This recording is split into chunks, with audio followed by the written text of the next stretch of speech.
আমরা কিন্তু এখনো দেখছি যে কর্মঘণ্টা কমানোর কথা বলা হচ্ছে। কর্মজীবী মহিলাদের কর্মঘণ্টা 3 ঘন্টা কমিয়ে 5 ঘন্টা করা হবে। রাজনৈতিক দলের এজেন্ডা হিসেবে কর্মঘণ্টা কমানোর কথা বলা হচ্ছে। নারী কি চেয়েছে যে আমার কর্মঘণ্টা কমুক? আরে যাই বলছি, বাংলাদেশের বঙ্গোপসাগরে জোয়ার শুরু হয়ে গেছে, চতুর্দিকে সমালোচনার ঝড়। হায় হায়, কি বললো জামাতের আমির সাহেব, এখন তো আর মহিলারা কোনো কাজই পাবে না। 5 ঘন্টা দিয়ে 8 ঘন্টার বেতন দিয়ে আমার তো পোষাবে না, আমার দরকার নাই মহিলা কর্মজীবী, কারণ মালিক টাকা খাবে কেন? আরেক দল বলতেছে যাও মহিলারা একটু রুজি রোজগার করতো, রাস্তাটা দিলেন আপনি বন্ধ করে। কোথাও কি তারা এই দাবি করেছে? করেনি। নারীরা চেয়েছে যে তার সেই কর্মক্ষেত্রে স্বাধীনভাবে থাকুক এবং তার সমস্যাগুলো বিবেচনায় নেওয়া হোক। ভাই, একদিনে সব কথা বলা যায় না। বিবেচনা না করে, চিন্তা না করে এই কথা বলি নাই যে আপনি বলেছেন মহিলাদের কর্মঘণ্টা কমিয়ে দেবেন, এটা কি বৈষম্য না? আমরা করব 8 ঘন্টা, তারা করবে 5 ঘন্টা। আমি বললাম অবশ্যই বৈষম্য। আসেন দেখি আর কোনো বৈষম্য আছে কিনা। পুরুষরা বাম দিকে বসেছে, মহিলারা ডান দিকে বসেছে। পুরুষদেরকে বললাম, বোনরা আপনারা শুনবেন না এই প্রশ্ন, যে আগামী 1 বছরের ভিতরে পেটে বাচ্চা নিবেন এবং 2-1 জন পুরুষ থাকলে হাত তুলেন। কেউ তো আর হাত তুলে না, সবাই হাসে আর নিচের দিকে মাথা দেয়, বুঝছে যে আমি কেন প্রশ্ন করছি। আমি বললাম এটা পারবেন না? কয় না না, এটা পারবো কিভাবে? আমি বললাম আচ্ছা ঠিক আছে, বাচ্চা নিতে পারলেন না, আপনার স্ত্রী যে বাচ্চাটা জন্ম দিবেন ওকে একটু বুকের দুধ খাওয়াবেন 2 বছর, যারা তারা একটু হাত তুলেন, নিজের বুকের দুধ। এখন দেখি আবার কেউ হাত তুলেন। আমি বললাম এটা কি বৈষম্য না? একজন পেটে গর্ভধারণ করলো, এরপরে বুকের দুধ দিয়ে বাচ্চাকে বড় করলো, আপনি কিছুই করলেন না, এটা কি বৈষম্য না? তো সে সব কিছু করবে, আবার প্রফেশনাল লাইফে এসে আপনার মতো 8 ঘন্টা কাজ তাকে করতে হবে, এইটাই বৈষম্য। কর্মঘণ্টা কমিয়ে আসলে নারীর ক্ষমতায়ন আসলে কিভাবে সংজ্ঞায়িত করতে চান সেই রাজনৈতিক দলগুলো, সেটি আমার কাছে প্রশ্নের উদ্রেক করে। এখন বলবেন যে শিল্প মালিক বাঁচবে কেমনে, সরকারের কাজ হবে কেমনে? অবশ্যই হবে। যে জাতি তার মাকে সম্মান করে, আল্লাহ সেই জাতিকে সম্মানিত করেন। চুরা চুরি করে সমাজ থেকে পকেট কেটে লুণ্ঠন করে যেই টাকা দিয়ে যায়, সেই টাকা যদি ফেরত আসে, সেই টাকা যদি সদ্ব্যবহার করা যায়, মায়েকে রানীর মর্যাদায় প্রতিষ্ঠিত করা হবে ইনশাআল্লাহ। কার গায়ে জ্বললো আর কার গায়ে জ্বললো না এটা দেখার সময় আমাদের নেই। মারা 5 ঘন্টা কাজ করে 8 ঘন্টার বেতন পাবেন ইনশাআল্লাহ। তবে সেই 3 ঘন্টার বেতন শিল্প মালিকদেরকে দিতে হবে না, এটা দিতে বাধ্য থাকবে সরকার। একটা সমাজের ভিত্তি হচ্ছে পরিবার। পরিবার যে সমাজের সুন্দর, সেই সমাজ সুন্দর হয়। পরিবার যেখানে এলোমেলো, সেই সমাজ ধ্বংস হয়ে যায়। আমরা আজকে ধ্বংসের মধ্যে পড়ে গেছি, এই সমাজকে ধ্বংসের হাত থেকে উদ্ধার করতে হবে ইনশাআল্লাহ। আরও একটি বিষয় আপনাদের দেখাই, সেটা হচ্ছে আমরা বড় দল হিসেবে যাদের এই মুহূর্তে কথা বলতে দেখছি, সেই বড় দলের কিন্তু এই রাজনীতিতে নারী ক্ষমতায়নের কথা তারা বহুদিন ধরে বলে এসছে। আমরা এক দলের পক্ষ থেকে শুনেছি, এখন আবার নতুন করে আরেক দল নারী ক্ষমতায়ন নিয়ে কথা বলতে চাচ্ছে। বিভিন্নভাবে তারা বলছে তারা নারীর প্রতি আসলে রাজনীতিতে নারীরা আসুক, তারা চান। কিন্তু আমরা দেখছি যে যেই মনোনয়ন দেয়া হলো, 272টি আসন বিএনপির পক্ষ থেকে যে মনোনয়ন দেয়া হলো, সেখানে কতজন নারী আছে আমরা কি খেয়াল করেছি? 11 জন, এবং সেটি হচ্ছে বেগম খালেদা জিয়া সহ।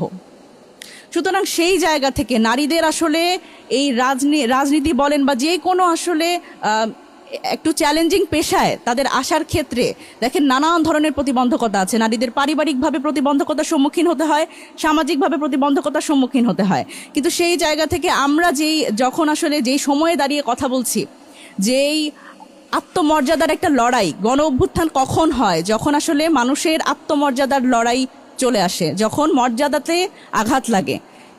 রাজাকার বলাটা কিন্তু আমি যেভাবে ভাবি সেটা হচ্ছে রাজাকার বলাতে মানে নারীরা কিন্তু আত্মমর্যাদা সম্পন্ন মানুষ, তাদের কিন্তু আত্মমর্যাদা একটু বেশি। আপনি দেখবেন যে সেদিন যে হলগুলো থেকে বের হয়ে এসছে নারীরা, সেটা আত্মমর্যাদাতে আঘাত লাগার ফলে। সুতরাং সেই জায়গা থেকে এই নারী একটা ন্যায়সঙ্গত যে রাষ্ট্র আমরা চাই, যে নাগরিক অধিকার আমরা চাই, সেখানে নারীদের পিছিয়ে রাখার কোনো সুযোগ নাই। সুতরাং সেই জায়গা থেকে বর্তমানে আমরা যেই ধরনের কথাবার্তা শুনছি, সাইবার বুলিং থেকে শুরু করে, আমি যদি বলি রাজনৈতিক দলগুলোও কিন্তু আসলে আন্তরিক না এই নারীদের সামনের দিকে এগিয়ে আনার ক্ষেত্রে। আমরা নানান ধরনের প্রোগ্রাম করি, আমরা অভ্যুত্থানের পরে প্রোগ্রাম করেছি নারীরা কোথায় গেল, অভ্যুত্থানের নারীরা কোথায় গেল, আন্দোলনের নারীরা কোথায় গেল, কিন্তু নারীরা কোথায় গেল আমরা খুঁজেছি, কিন্তু আমরা পেছনের কারণগুলো খেয়াল করিনি, কারণ আমরাই সেই স্পেসটা রাখিনি। আমি যখন একটি টক শোতে কথা বলি, যখন মিডিয়ায় কোনো বক্তব্য দেই, আমার মিডিয়ার মানে এই বাইটের নিচের যে কমেন্টগুলো, সেগুলো আমি পড়তে যাই না কখনো, কারণ এটি আমাকে ট্রমাটাইজ করে ফেলে।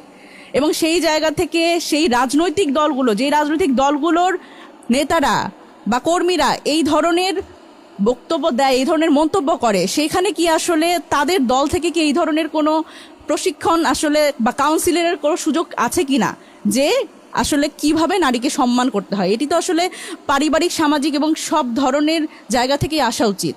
সুতরাং আমি মনে করি যে যেই রাজনৈতিক দলগুলো তারা নিজেরাই আসলে নারীদের গুরুত্ব কম দেন, তারা তাদের নেতাকর্মীরা আসলে অন্য দলের নারীদের গুরুত্ব দেবে বা সম্মান দেবে, এটি আমি মনে করি না। সুতরাং সেই জায়গা থেকে আমি যেটা মনে করি সেটা হচ্ছে যে বর্তমানে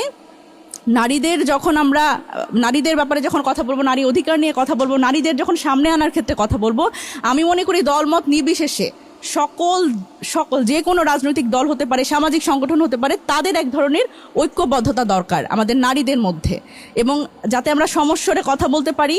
এবং এই জায়গাতে আমি মনে করি যে নিরাপত্তার এক বিষয়টা অনেক খুব গুরুত্বপূর্ণ, যে নিরাপত্তা প্রদানের ক্ষেত্রে আমরা যাতে সেই জায়গা থেকে আইনি সুরক্ষা এবং আমি যদি বলি যে রাজনৈতিক এবং সামাজিক ক্ষেত্রে নিরাপত্তা, সেটিও আসলে সামনে আনা দরকার এবং আমাদের আলাপে এই কথাগুলো প্রাসঙ্গিক থাকা দরকার।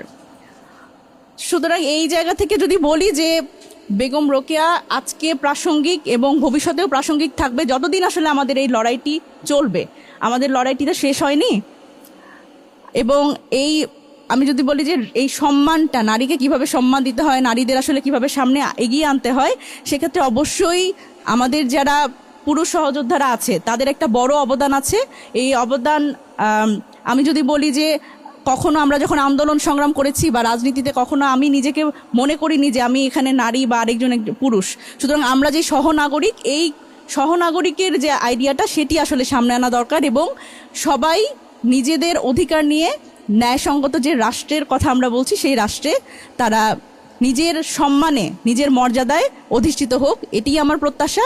এবং এর জন্য আমাদের সবার একটা সমন্বিত, আমি যদি বলি সহযোগিতা লাগবে এবং সমন্বিত একটা উদ্যোগের মাধ্যমে আমরা ভবিষ্যতের দিকে যেতে চাই এবং এই সুন্দর একটা রাষ্ট্র, যে বেগম রোকেয়ার যে স্বপ্ন, আমাদের স্বপ্ন, সেই রাষ্ট্রটি আমরা পাবো বলে আমি আশা করি।